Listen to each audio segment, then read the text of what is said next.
Welcome to Storytimer at Large. Serial killer Bruce Lindahl. Bruce Everitt Lindahl died after accidentally killing himself by stabbing himself in the leg in 1981. He was kneeling on top of a male victim, Charles Robert Chuck Huber Jr., and was repeatedly stabbing Charles.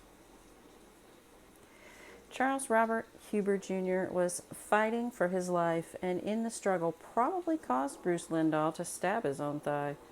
Lindahl, in doing so, cut his femoral artery, and it's a very major artery in the leg, carrying a lot of blood, and that would have caused him to bleed to death in just minutes. Both Lindahl and Huber bled to death there, and Lindahl was found still on the victim when both bodies were found.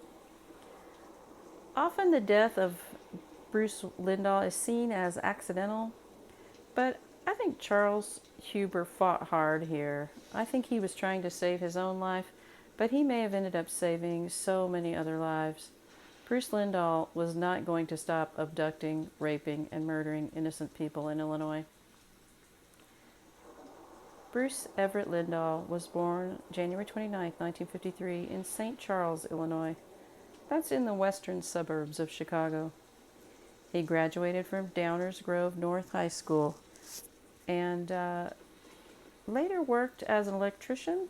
He took some classes as well at a community college. He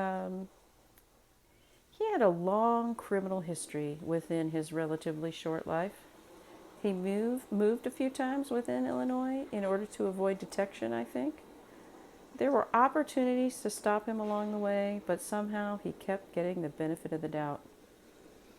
In one incident of an unknown date, Lindahl was pulled over by police. In his car was an unconscious woman bleeding from the head.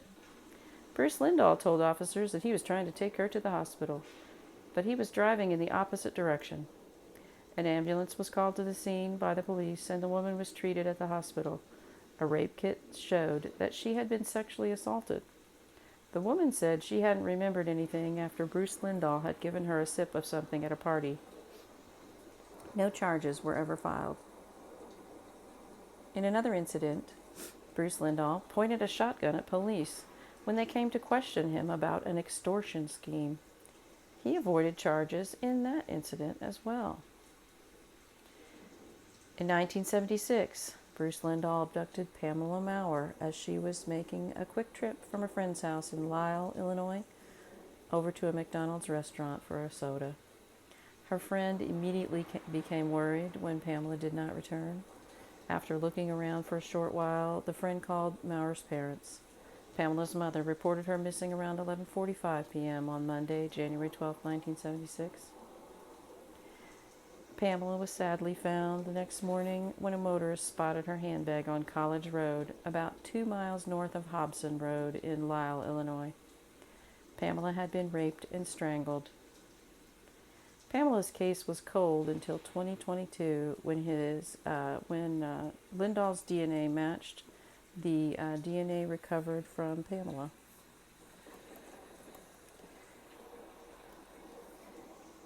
In 2024, I love that investigators are not stopping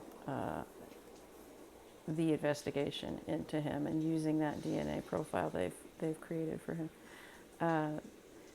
In 2024, DNA also linked him to the 1979 murder of Kathy Halla, who was found in the Fox River. Lindahl is suspected in at least 10 other murders and numerous rapes. Deborah Colliander was abducted and raped by Bruce Lindahl on June 23, 1980. She managed to escape when he fell asleep. Deborah reported the crime to the police. Lindahl was charged and was awaiting trial, which was to take place in 1981. Deborah Colliander was all set to testify against Lindahl in court. However, on October 7, 1980, Deborah disappeared after leaving work. Since she could no longer testify against him, Lindahl faced no consequences.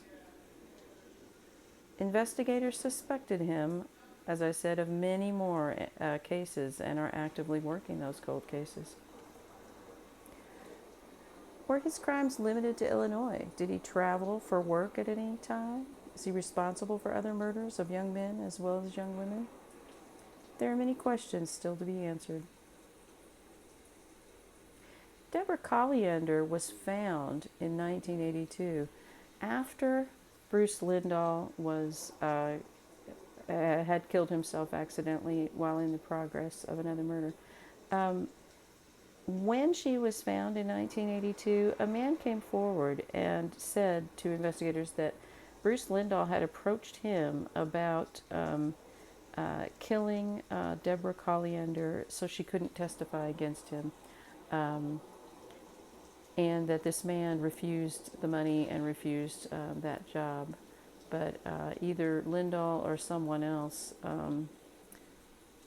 probably on behalf of Lindahl, probably paid by Lindahl, killed Deborah Colliander.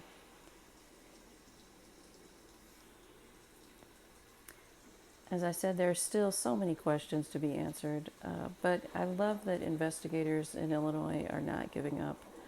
They continue to work each and every cold case there at testing evidence diligently and trying to track down as many answers in these unsolved cases as they possibly can. Thank you for listening to Storytimer at Large.